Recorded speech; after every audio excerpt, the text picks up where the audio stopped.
Hello, everyone. I want to thank everyone that wished me for an uncle that just passed away. I did a couple of videos about the situation, and I appreciate all the sympathy and condolences. Um, my mother-in-law finally gave me my Christmas present, and I could probably I gave her some and her birthday present. So I want to shout out to her. Uh, so the question was, what did you shoot with the funeral, at the burial site and at the funeral home?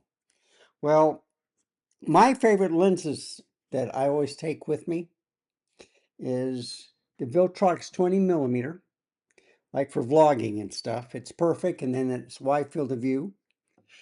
Uh, I also like the G lenses, the 24 millimeter, the 40 millimeter, and the 50 millimeter.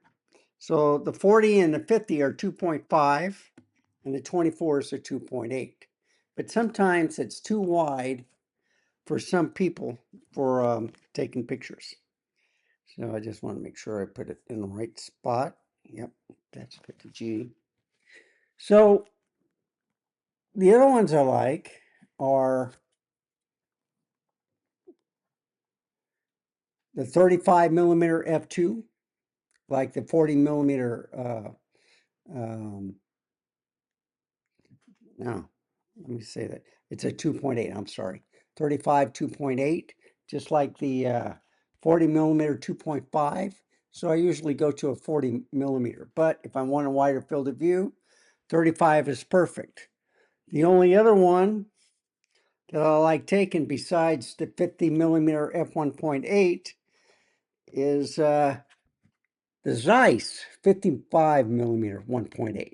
And I love this lens. I mean, the bokeh and the character from this lens is fantastic. It's one of my favorites. I also have the uh, 20 millimeter. Okay. So I have the Viltrox and then I have the Sony, but this is the G lens. Okay. And it's a 1.8. And last but not least, the 85 millimeter 1.8 Sony.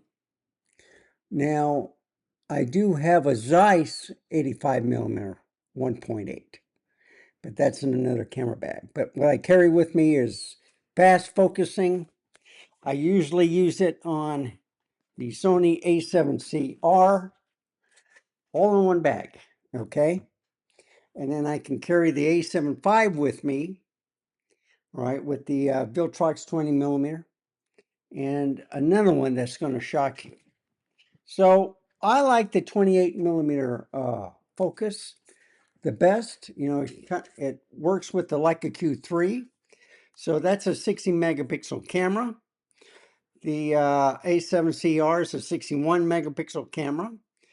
But what the Sony has advantage of, they're mirrorless, and so is the Leica, but it's interchangeable lenses. And that's real important. So here's a 28 millimeter f2. And I shot it at the 28 millimeter. But I didn't use that lens. On a bright sunny day, I use this. The A7V and the Viltrox 20 millimeter, 28 millimeter autofocus f4.5.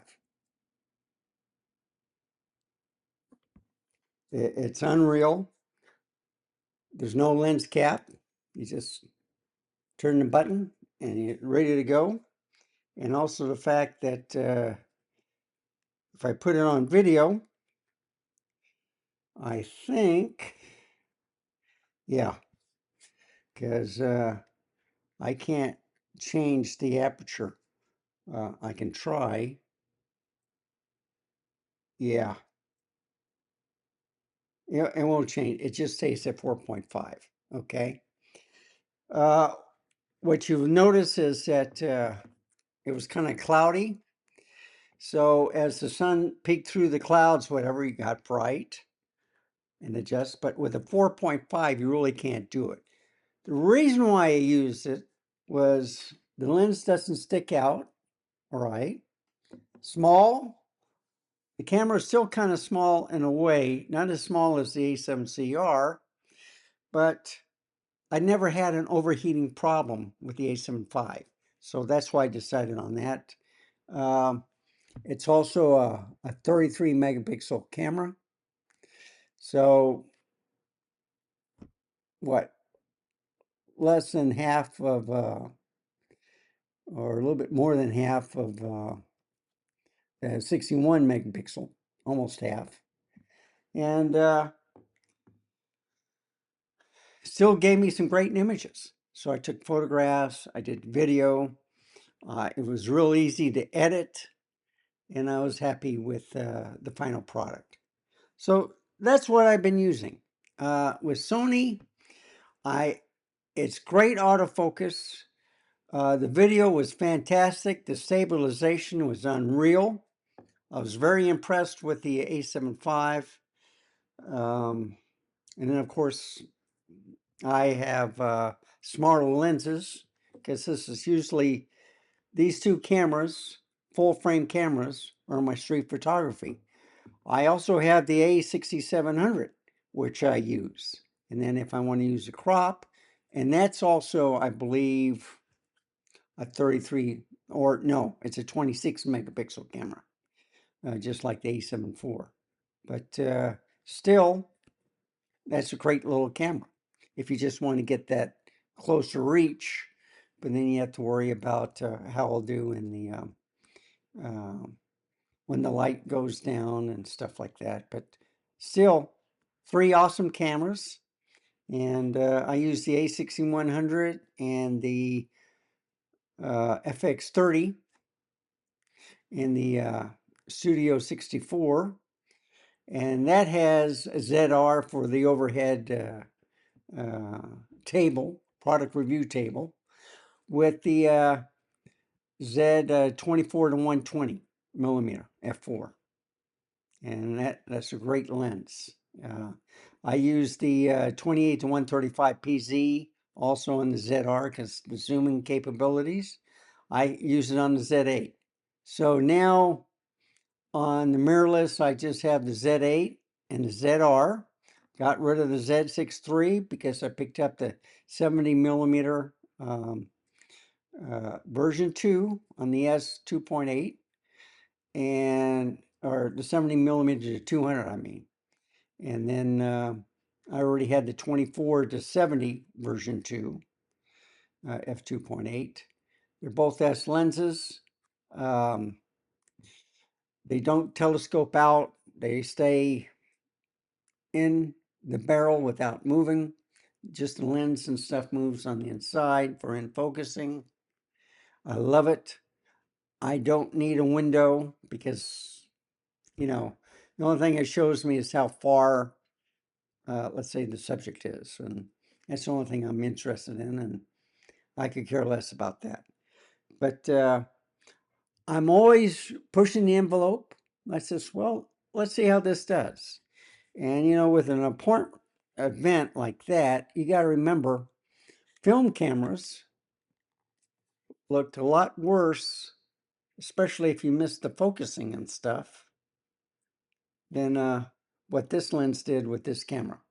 So I just wanted to share my experience with you. You can go to my page, Randall Brander, and look at the videos that I've created. I used to have Panasonic, the Leica SL2S. I still have the Q3. And then I got rid of all the Canon gear because I'm whittling down. I'm trying to figure out, is Nikon the one or is Sony the one? And what it looks like is for street photography, it's going to be the Sony. And then for wildlife and other stuff because I got some fantastic lenses with the Nikon for that purpose. So anyway, thank you for watching. Remember, stay safe, keep smiling, and I'll see you next time. Bye, folks. Have a wonderful day.